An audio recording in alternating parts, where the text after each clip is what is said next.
It's winter, and you can now get almost anything you need for the coldest months of the year delivered with Uber Eats. What do we mean by almost? Well, you can't get a ski slope delivered, but you can get dish soap delivered. Sunshine, that's a no. But a bottle of wine, that's a yes.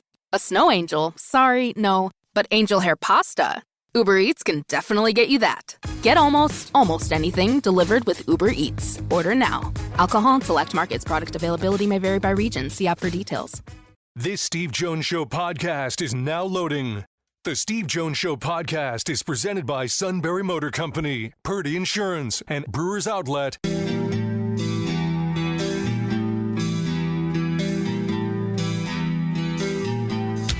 Bringing you an in-depth look at Penn State sports and more. This is the Steve Jones Show on News Radio 1070 WKOK.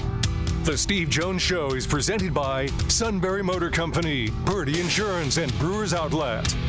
Now from the Sunbury Motor Studio, here's Steve Jones. Welcome back to Los Angeles, and still here until tomorrow. Penn State will take on USC tomorrow night. We'll talk about the UCLA game later in the show on Saturday. And this half hour brought to you by Sunbury Motors, 4th Street in Sunbury, Sunbury Motors Kia, routes 11 and 15 in Hummel's Wharf, and online at sunburymotors.com. Ford, Kia, Hyundai, the best in new inventory, great pre-owned inventory with the Sunbury Motors guarantee. Terrific service department, whether it's quick lane, inspections, routine, difficult, they handle it all. At Sunbury Motors, 4th Street in Sunbury, Sunbury Motors Kia, routes 11 and 15 in Hummel's Wharf, and online at sunburymotors.com. On Friday's show out here, I said straightforward, I said if it's a close game, obviously it can go either way. I said, but there's only one team that is capable of blowing out the other, and it's the Eagles were the ones, as I said on Friday, the only one of the two could blow out the other. That's because I thought they were going to blow them out. I know when Jack Ham texted me yesterday, he says, who do you think? I said, Eagles big in the game. I just didn't like the matchup up front. And that's when Jack and I talked yesterday, that's what we went with. And Ray Didinger knows this better than anybody. I will say this straight out. You tell me whether I'm wrong. Ray, I think it's the greatest Eagles team ever assembled. Well, that's the debate that's going on now. Is it? You can certainly say in the modern era, yeah. I mean, in what we call the modern era or the Super Bowl era, yeah, it is. And they certainly demonstrated that yesterday. I mean, they absolutely demolished a two-time Super Bowl champion in a game that wasn't even competitive right from the jump. So, yeah, you could say that. But, I mean, if you really want to go back and look into the complete history of the team, going all the way back to the olden days, you can still make a really good case for the 49 team, which was 11-1, and obviously in a much shorter season. But 11-1 with four Hall of Fame players, a Hall of Fame coach, and just to get some idea of how dominant that team was. That team with Steve Van Buren and Chuck Bednarik and Pete Pihos and all those guys. That in a 12-game season, the Eagles outscored their opponents 364 to 134. In a 12-game season, they outscored their opponents by 200 points. So that'll give you some idea of just how great they were. But again, you're talking about the real dark ages of football. Then, if you're just talking about the era in which we live, you'd have to make that case because an 18-win season, a 10-game winning streak, which was a team record. The incredible performance of Saquon Barkley this year, rushing for 2,000 yards, and then just absolutely taking apart the Kansas City Chiefs yesterday. I mean, yeah, this was pretty special stuff that we saw. No question, very special. The offensive line has always been, in recent years, has been outstanding. Yesterday, though, on the defensive front, Ray, I believe they blitzed twice the entire day. Everything else was done with pressure from 4. How impressive was that? Very much so. And, I saw the quote, I think it was Zach Bond, the linebacker, who said that I think we only sent an extra rusher twice in the whole game. I didn't even see that. I mean, I really thought Vic Fangio rushed 4 the whole game. But, I mean, they were everybody knew that they were really good. I mean, they're young and they're fast. And they don't sub a whole lot. I mean, a lot of teams rotate a lot, but I mean, look at Jalen Carter plays almost every snap, and he's just a dominant player inside. And the Eagles felt really good about the edges. The Eagles felt really good about the matchup of their edge rushers, meaning Smith, meaning Sweat, Graham, who was coming back, and Hunt. Those guys on the edges matched up against the Chiefs' tackles. They thought that they would win those matchups, and boy, did they ever. I mean, Patrick Mahomes, he had no time really, but there were a couple of times when he did have a little bit of time to look down the field, and he couldn't find anybody open. So, yeah, the defensive line was doing its job by getting pressure all the time, but it was pretty obvious that they were getting a lot of help in the back end. I mean, the defensive secondary that they basically totally rebuilt this year did a tremendous job. Yeah, they really did. For Howie Roseman, boy, it's rare. If you have an off season where you go 3 for 5 on moves, you're pretty good. When you go 5 for 5, Saquon, Fangio, Mitchell, DeJean, Bond, he had quite the off season, didn't he, last year? He did. I mean, there was really only one that you would say was a whiff, and that was Bryce Huff, the edge rusher that they signed from the Jets for a lot of money. They signed him for $50 million, and he came in and basically gave them nothing. He just very early in training camp, you could just kind of see that he didn't fit into what Vic Fangio wanted. He just didn't fit the scheme at all. And he began seeing less and less action, and he was deactivated yesterday. So, I mean, that was the only one that was a whiff. But then when you look at the other side, I mean, look how much they got out of Nolan Smith. I mean, the kid who had hardly played at all last year. I mean, he came in, and he was better. He basically gave you everything that you were hoping you were going to get from Huff, and then some. So, you know, I kind of think that Huff's probably – I doubt that he'll even be back next year. They'll work out some kind of a deal where they'll buy him out, and there'll be a little bit of a cap hit, but they'll move on from that. But they have no shortage of players up there, and that's – you mentioned Howie Roseman, and that's kind of the challenge that he's got now, is he now has some players that are coming up on free agency that he has to figure out a way that he's going to be able to fit them under the cap. I mean, you know, most obviously Zach Bond, who was a complete find this year. I mean, they signed him to a one-year deal for $3 million. He came out of New Orleans, and nobody had ever heard of him. He comes to Philadelphia, and Vic Fangio takes one look at the guy and looks at his tape and says, this guy's not an edge rusher. He's an inside linebacker. And he puts him there, and the guy winds up being an all-pro. And now he's in a position where he can go out and test the market, and he's going to get a lot of offers, but I don't think the Eagles, there's any way they're going to let him go after the season that he had. And Josh Sweat had a career game last night, and they're now obviously in a situation where they're probably going to have to keep him too, although he's going to command a lot of dough. So, I mean, that's a nice problem to have. I mean, when you've got players that are all that good, that everybody's desiring them, just find ways to get them under the salary cap. That's a nice problem to have. It's better to have too many good players than too few. Yeah. Oh, yeah, it's the Giants. So, you know, it's interesting is that I talked to Brett Veach a year ago. I said, when do you have any time to, quote, enjoy the success? And he said a little bit in June. Mm-hmm. That really is the life of a GM. I mean, in other words, today, Howie can go, okay, great, and he's got to go back to work thinking about, you know, what he wants to do for this season and beyond, right? Yeah, I'm not even sure he gets today. You know, I think he's already looking at this. I think he's already looking at the salary cap right now, and he's looking at the guys that he has to negotiate with, the deals that he has to cut. You know, what do I do with Bryce Huff? You know, what do I do with that? And you know, he's got Nick Sirianni, who was coming up next year, was going to be the last year of his contract. Well, you're certainly not going to let him coach on the last year of his contract after he wins the Super Bowl. So you're going to have to work out some kind of a new deal with him. So yeah, Howie's got a lot to on his plate right now. He'll probably be able to kick back and enjoy the parade on Friday. I mean, he'll probably, you know, he'll get to exhale, and he'll get to embrace the applause, and he'll get to do the art museum steps thing, and I mean, he'll enjoy that. But he'll be working up until then, and he'll be working the next day, I'm guarantee you. Yeah, exactly. Jalen Hurts. Jalen Hurts has really carved out a terrific career with the Eagles. I had some doubts about him as the season went because my opinion was I felt there were times in order to not make the big mistake he was tentative. But Ray, it's my opinion only. I thought the last 2 games he played, he was the best quarterback in the NFL. Yeah, he was really good. He was really good, and I give him a lot of credit because what you're saying is true, and there was that kind of scrutiny here. I mean, people were judging him pretty harshly.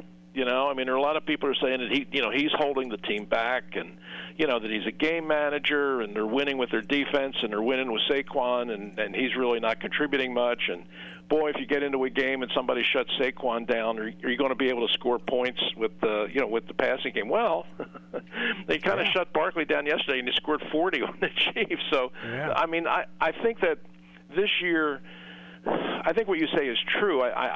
And I think it was largely the philosophy that came down from the top. It was the coaching, because they knew the way things fell apart at the end of last year and the way they started this year.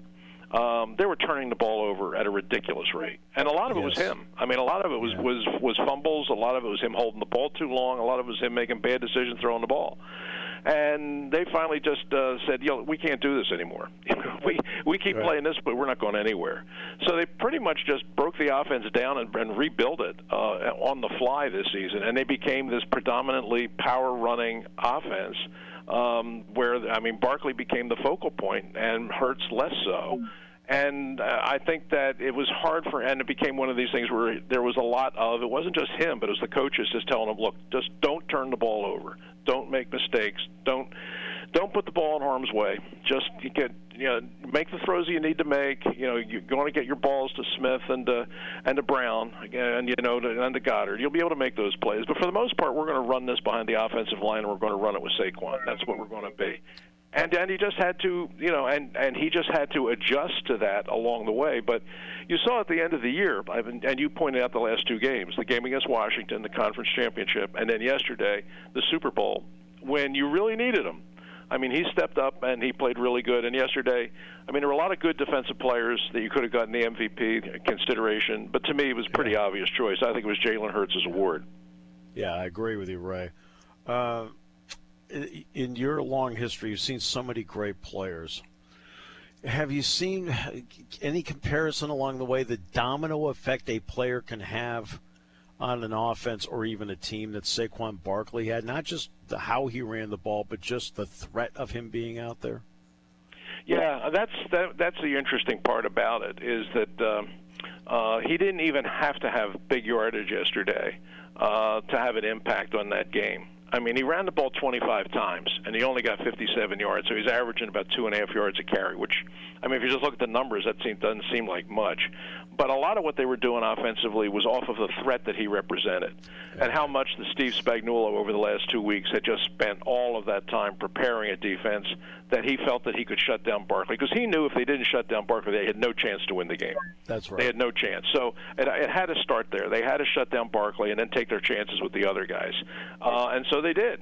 But they always knew that every time he touched the ball, and you saw it, there were a couple of occasions where he was like one step away from breaking it. I mean, you just saw it. He got tripped up. So he never did. He never did rip off that big run yesterday. But he was a threat to do it every time he touched the ball. And the Eagles used that and the threat that he represented, and certainly the way Kansas City had built their defense coming into this game. And that's what made all of the other things work. And Hurts, you needed him to have a big game. You need him to make the big throws when they were there to make, and you needed him to run just enough to keep him honest.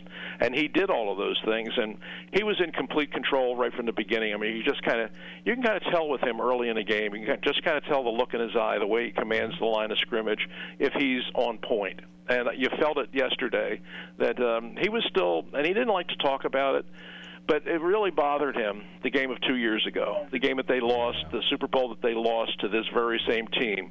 I mean, that stuck with him, and everybody, there was a lot was made about the fact that the picture saver on his cell phone was him walking off the field with all the Kansas City confetti falling. He's been living with that for 2 years, and he's been waiting for another opportunity. And when it came yesterday, he was ready. Yeah, it's like Derek Jeter for years had a necklace that had 56 on it.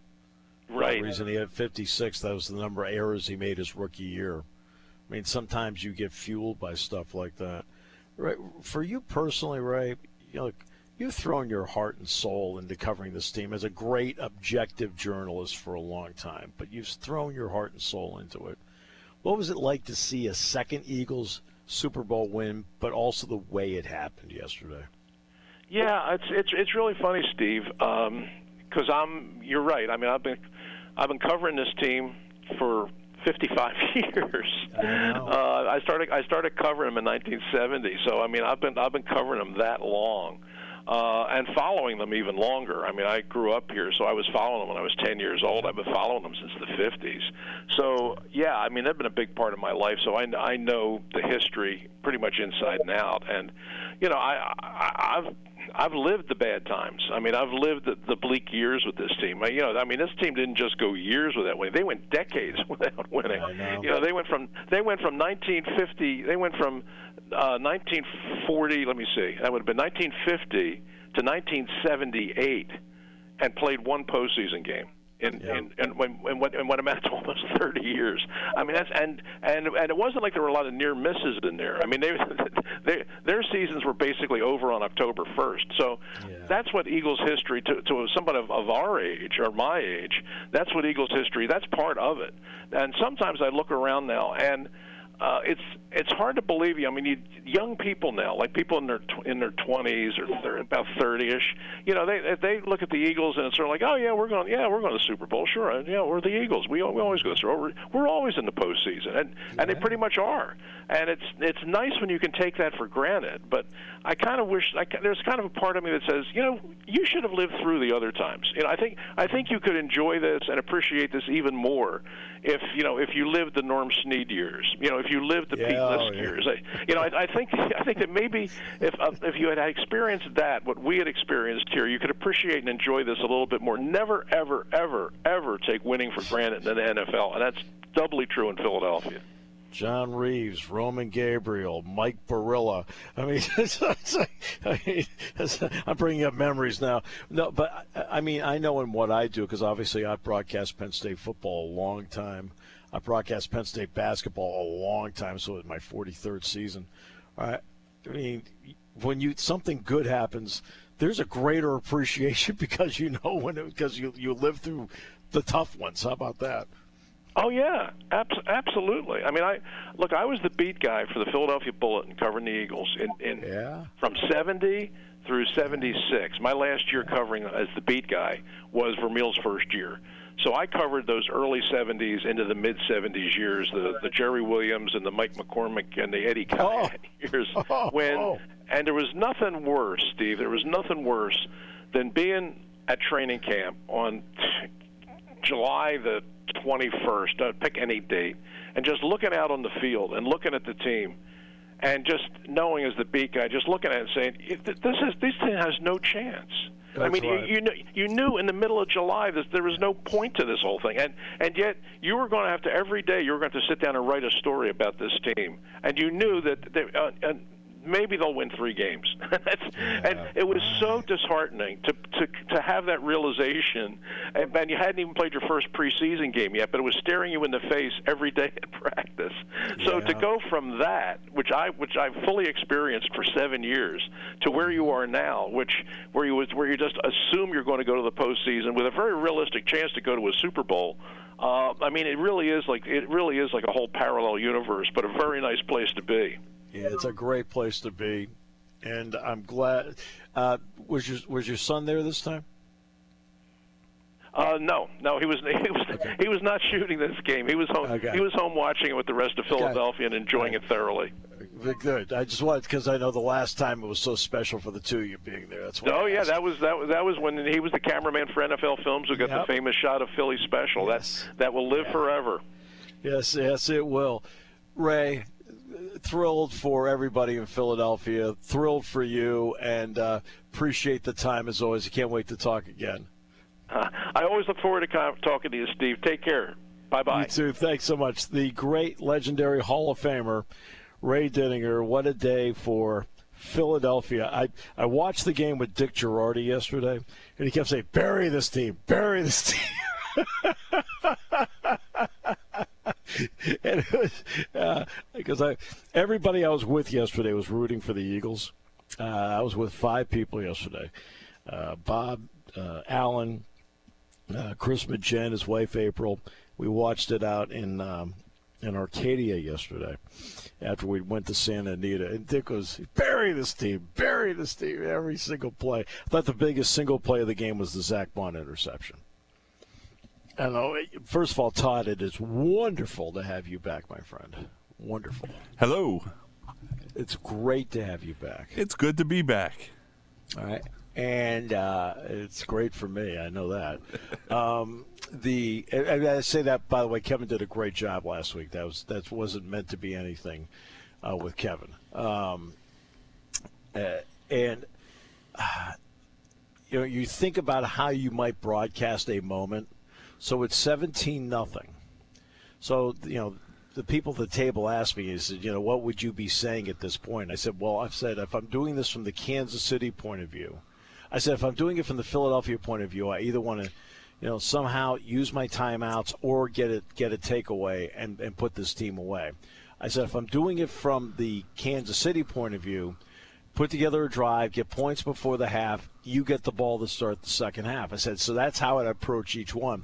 And then it was the biggest single play of the game was the Zach Bond interception right there.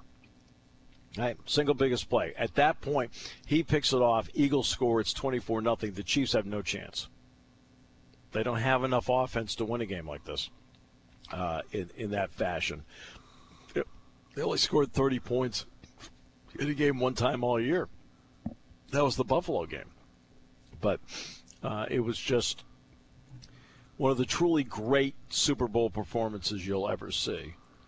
By what the Eagles did yesterday. So, all right, got a lot to talk about. More than a half hour. I assume we're going to have to tolerate Matt tomorrow. He'll be insufferable. And deservedly so. He gets Why? one day. Well, that's today. All right.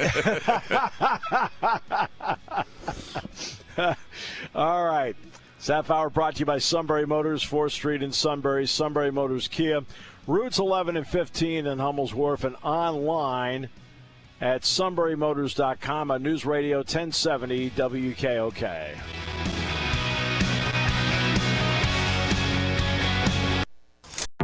Make your next move with American Express Business Platinum. You'll get 5 times membership rewards points on flights and prepaid hotels booked on AmexTravel.com. Plus, enjoy access to the American Express Global Lounge Collection. And with the welcome offer of 150,000 points, your business can soar to all new heights. Terms apply. Learn more at americanexpress.com/business-platinum. Amex Business Platinum. Built for business by American Express. When car repairs get difficult. Well, I just don't know. Me neither. We get good. Sunbury Motors. More than quality new and used cars, Sunbury Motors specializes in complicated auto repair diagnosis. They can handle intricate repairs and even complete auto body with service open Monday through Friday, 7 till 4. And Sunbury Motors has made simple repairs easy. Maintaining your vehicle is necessary. Finding the time to do it is difficult. Welcome to Sunbury Motors Quick Lane. Just walk in or call ahead. Relax in their remodeled waiting room with Wi-Fi, beverages, and snacks. While Sunbury Motors factory-trained techs take care of your oil change, tire alignments, brakes, and inspections. Quick Lane, 6:30 to 6 Monday through Friday, Saturday 6:30 till 2. Sunbury Motors, Ford and Hyundai, North 4th Street, Sunbury. And Sunbury Motors Kia, routes 11 and 15 in Hummel's Wharf. We take the out of auto repair.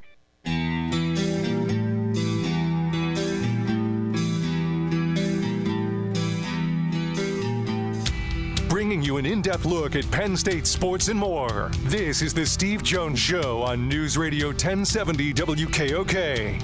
The Steve Jones Show is presented by Brewers Outlet, Sunbury Motor Company, and Purdy Insurance.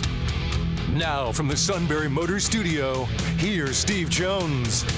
Sunbury Motor Studio mobile today here in Los Angeles, Beverly Hills, as we get ready for Penn State basketball tomorrow night. We've been out here since Thursday night.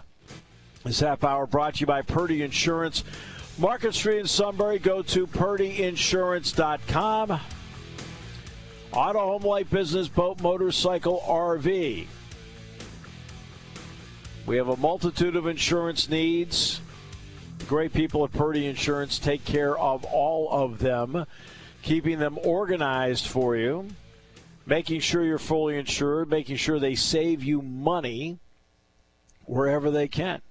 It is all at Purdy Insurance, Market Street in Sunbury. Go to purdyinsurance.com.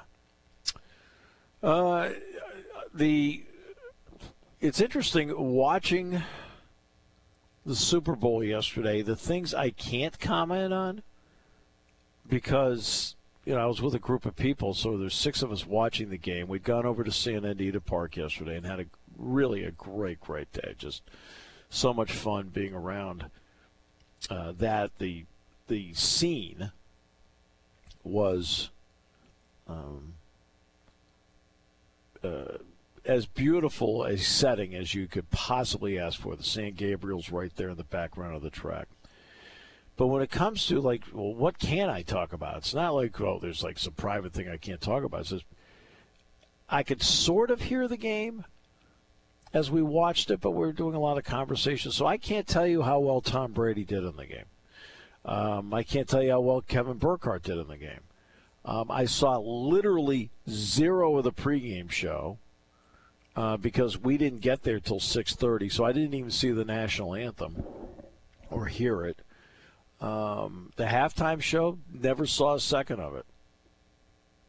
I saw them bring out the stage, but after that, we were eating dinner and so forth, so I didn't see any of that, and saw a little bit of the post game. Never saw the ceremony. So if you have opinions about any of that, it really is up to you. Because it's interesting watching a game like that where you kind of walk away and go, the broadcast, okay. The only thing I'll say the score bug for Fox, I'm going to walk down the street because the Fox studios are literally I'm talking 3 blocks from here. I may walk over there and say, hey, bag that thing. that thing was ugly. You want the score bug to be there and as unnoticeable as possible. How about that?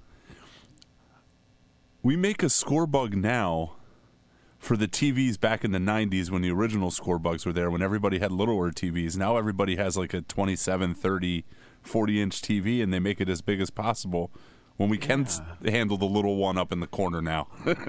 And you know what bothers me is that they always roll these things out. Every network does this for the Super Bowl.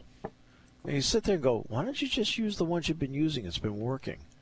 That's the part, I don't get that part of it. Looked like it wasn't done. It just was lousy. Yeah. It was whatever. But that's something I could see. Okay, but how Brady did, I have no idea. I don't know. I'm sure Kevin Burkhardt was great because I think he's always excellent. I don't think Eagles fans really care how anybody did doing this game because they just were.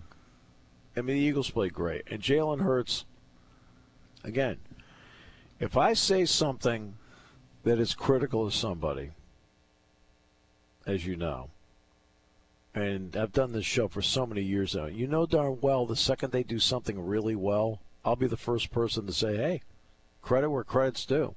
I've said that Jaylen Hurts was, quote, you have a quarterback problem. And I said that in November, and I said that in December.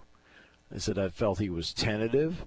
I felt he was holding on to the ball too long. I felt he was so conscious of not making a mistake that he stayed away from making an aggressive play. All right? And sometimes you need one of those.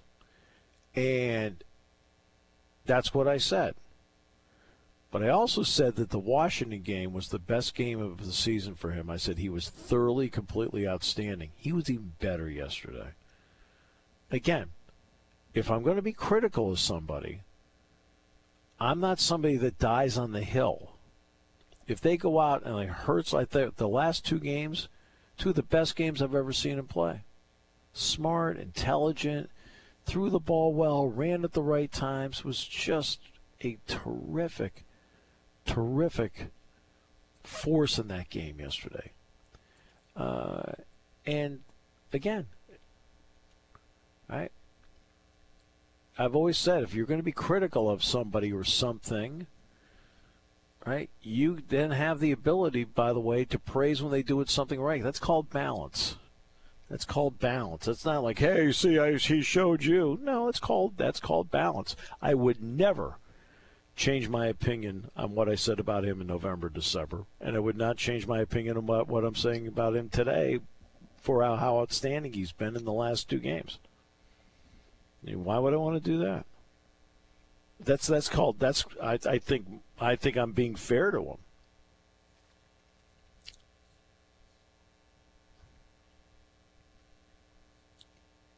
And Barkley, look, they sold out to stop Barkley yesterday. And by selling out, it opened up everything else for the Eagles. Yeah. I think Steve Spagnuolo watched some of the same film everybody else did and thought the same thing you did. We'll make it hard on him. We'll make Jaylen beat him. And like you said, Jaylen played his best game of the year.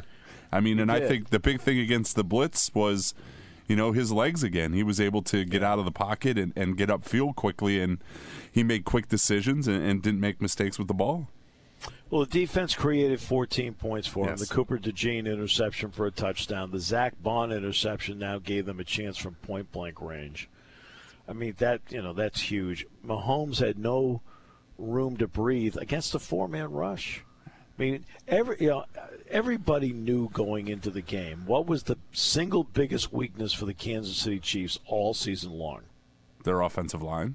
Yep, all season. That was the single biggest weakness. Remember we talked about how they took Joe Thuney and moved him over, and when you're starting to do stuff like that, and you have moving parts, because that was going to be the problem for Kansas City. I mean, Taylor and Smith are 2 guys that, especially Taylor. Taylor commits a lot of penalties.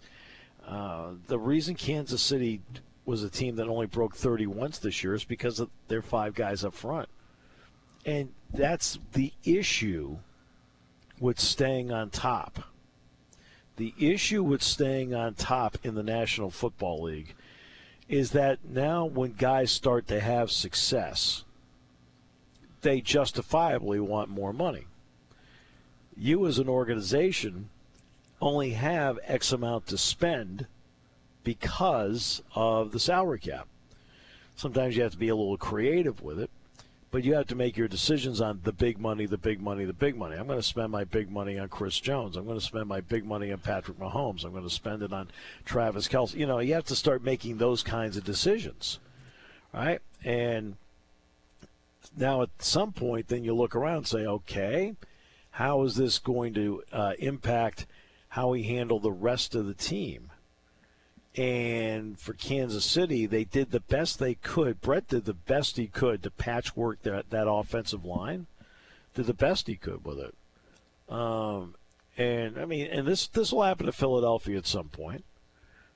This will happen with Philadelphia at some point, where Howie's going to have to make some difficult decisions about what to do with certain guys that he would love to have back, but but under the cap, can they work out financial terms? And in all likelihood, they won't with some people. It's just the way it is. It's because at some point these contracts come up.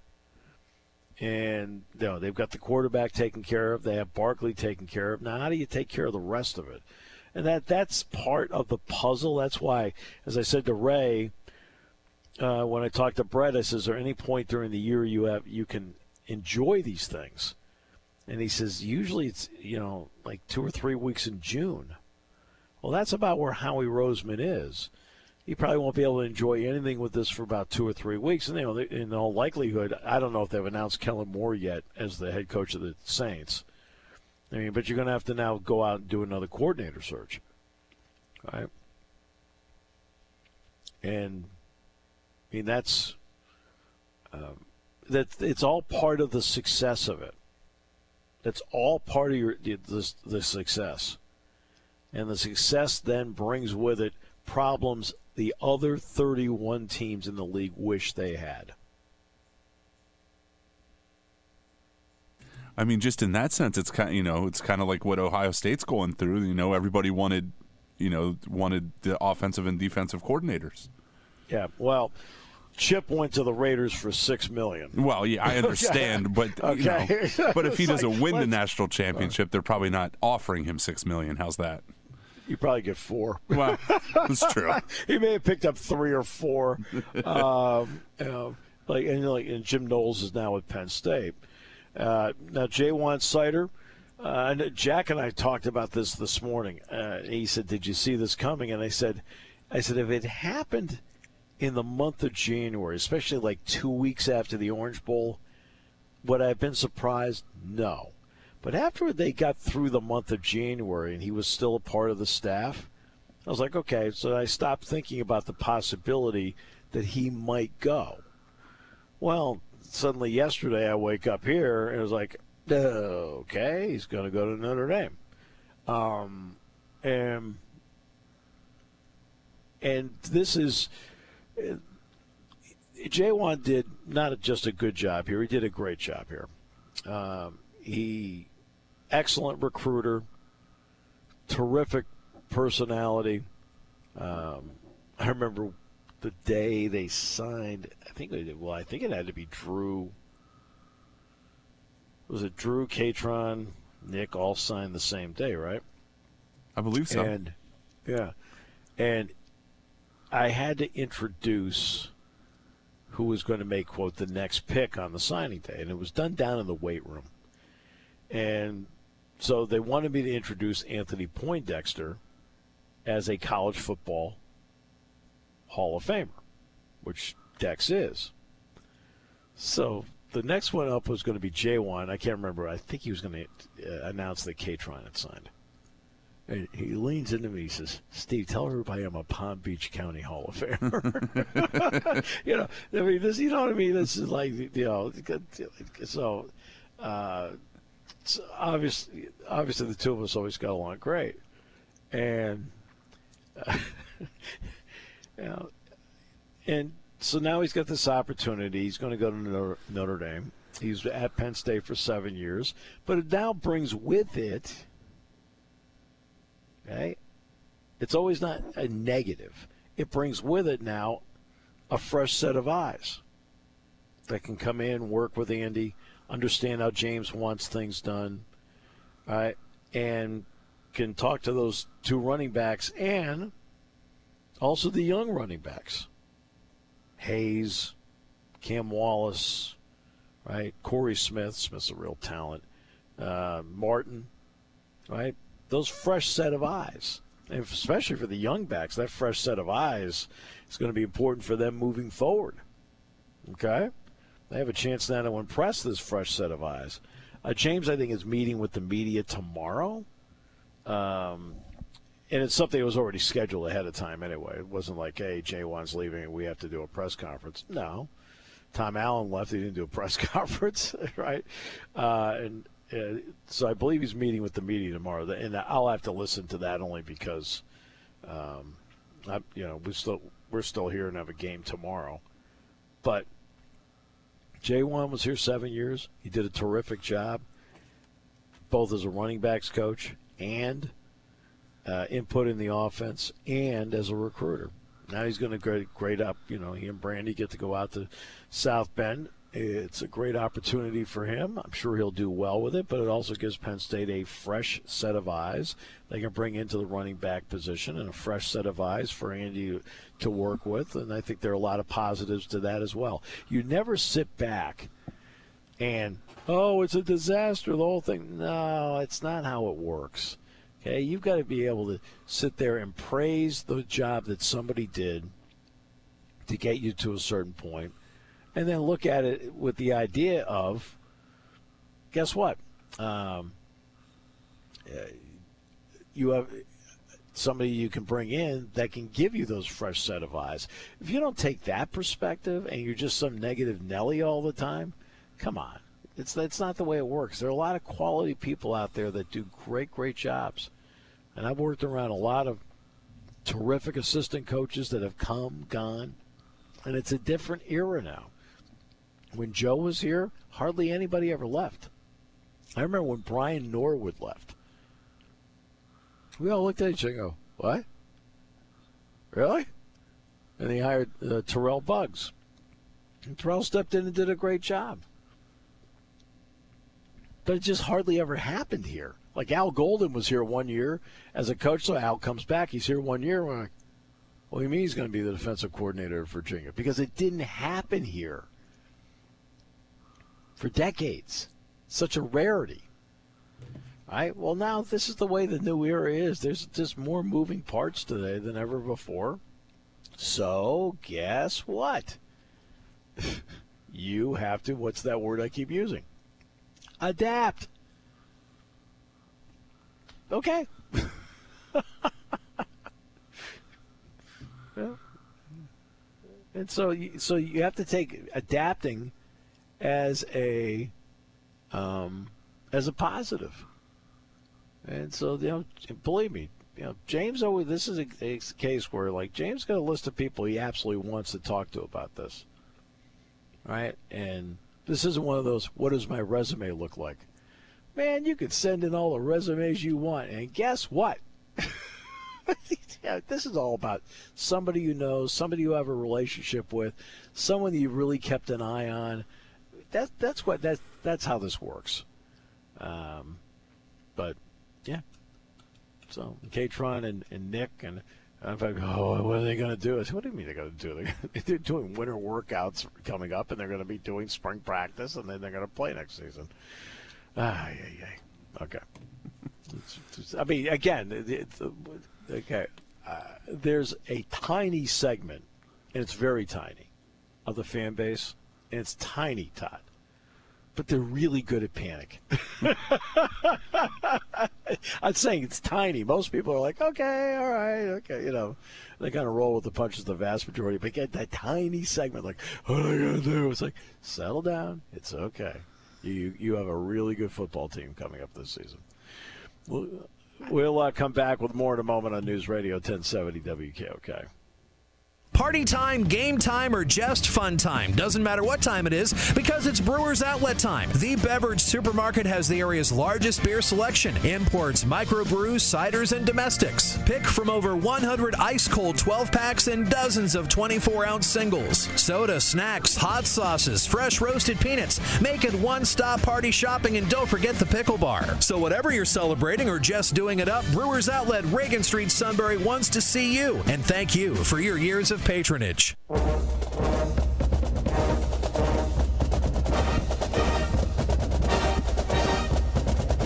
right, great to have you with us here on the show today. Great to have Todd back. And by the way, Kevin did a fabulous job last week. We had a great time. But he's, when you're in the front office, you got to go out, you got to sell, you got to put out fires. They can't be doing the show the entire time. So they bring in an absolutely quality, professional, even better guy in Todd Hummel. I was looking behind me to see who you were talking about.